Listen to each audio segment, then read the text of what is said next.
The same year as the moonwalk, the Nobel-winning biologist George Wald gave a speech at MIT. And at that point, and I don't know if it's true today, MIT was the biggest recipient of military contracts of any university in the United States.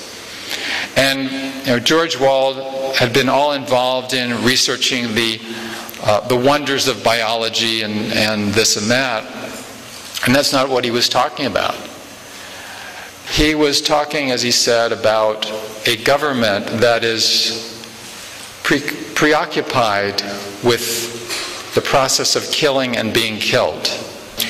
And you fast forward from 1969 to now, and you read his speech, and it is totally contemporary. A government, and largely a society in terms of resources, devoted to the process of killing and being killed.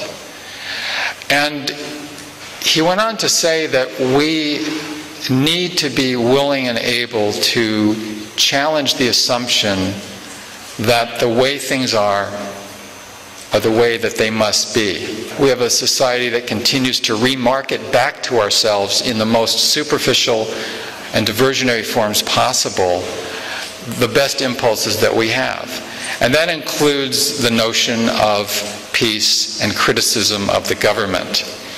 If you've seen, anybody here seen the film No End in Sight? Right? Very popular, getting really good reviews.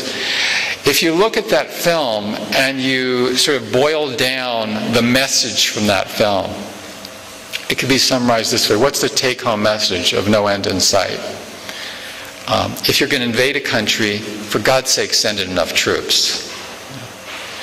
If you're going to occupy a country, then you should not disband the army of the country that you've just conquered. Collegiality among the war planners and war makers at the highest levels, very important.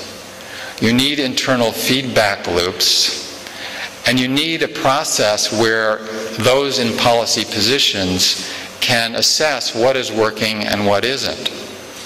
In short, you need to manage a war well. And this is sort of the Ersatz alternative to the warfare state that is marketed within the warfare state. This is what we can expect, for instance, from Hillary Clinton. You have to manage this war well.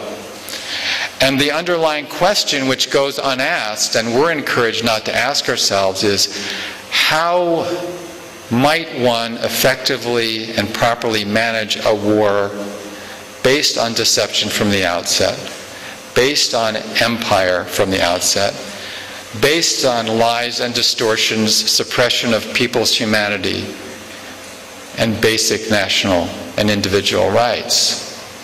Those aren't questions we're supposed to ask. We're supposed to, we are encouraged by the news media and by the political framework to have tactical problems with what the Bush administration is doing. But no matter who's in the White House in late January of 2009 and beyond, I am confident, whoever that person is, that the warfare state will be thriving.